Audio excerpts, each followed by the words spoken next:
Let's look at an example of where we might use exception handling. This is an important higher order function called reduce. Reduce is there to reduce a whole sequence of values to a single value. Here is a description of the reduce function. There is a built-in version of reduce in the itertools module, but we can also write our own. It takes a function, a sequence, and an initial value, and combines the elements of the sequence pairwise using the function, which takes two arguments, starting with the initial value. For example, if we reduce using multiplication 2, 4, and 8, starting with 1, that's the equivalent of multiplying 1 by 2, multiplying that result by 4, and then multiplying that result by 8, which gives us 64. So f is a two-argument function, s is a sequence of values that can all be the second argument to that function f, and initial has to be a value that can be the first argument. The last constraint is that the return value of f must also be able to be the first argument to f, because when you call f, you're going to pass that value right back into another call to f. If we reduce pow, 1, 2, 3, 4, starting with an initial value 2, what will happen is that we'll raise 2 to a progressively larger power. So we start out by raising 2 to the power of 1, which gives us 2. We then raise that 2 to the power of 2, giving us 4. We then raise 4 to the power 3, giving us 64. And 64 to the power of 4 is all of a sudden a very large number. So that's what it means to reduce.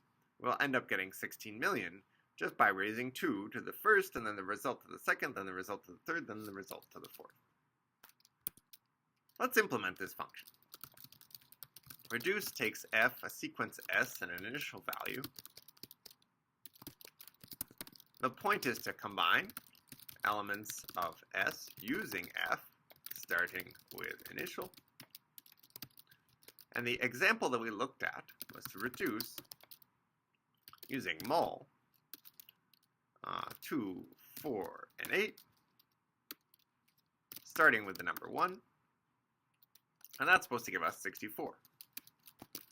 Or, for instance, we could reduce using add 1, 2, 3, and 4, starting with 0, and that would give us 10.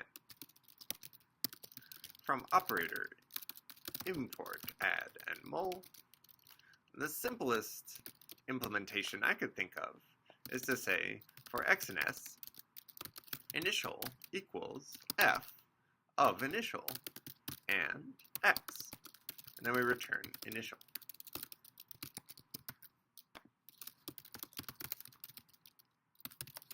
That passes the doc tests. We could also write this recursively. So for instance, we'd write if not s, so it's empty, then we'll just return initial. There's no more work to do. Otherwise, we get the first and the rest of s,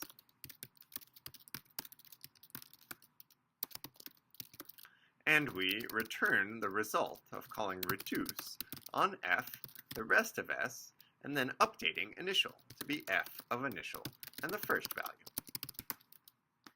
That passes our doc tests as well. Now, how will we use reduce?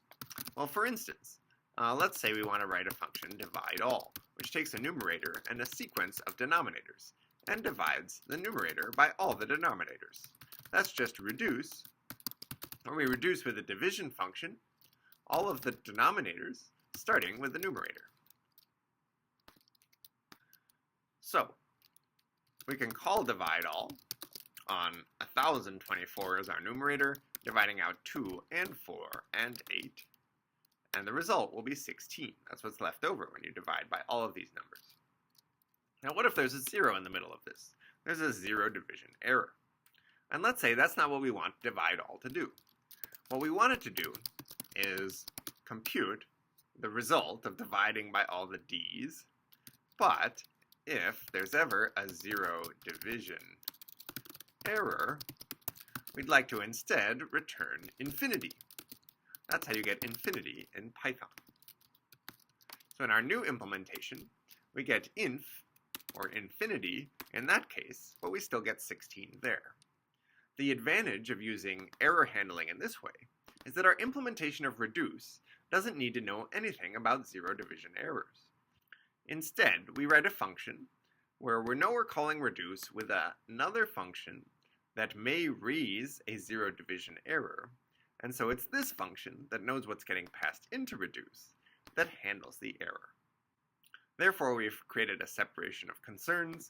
Divide all knows all about dividing, reduce knows all about reducing, but reduce has no knowledge of what dividing does or what errors it causes, and divide all doesn't really need to know how to combine elements. It just knows it needs to call reduce.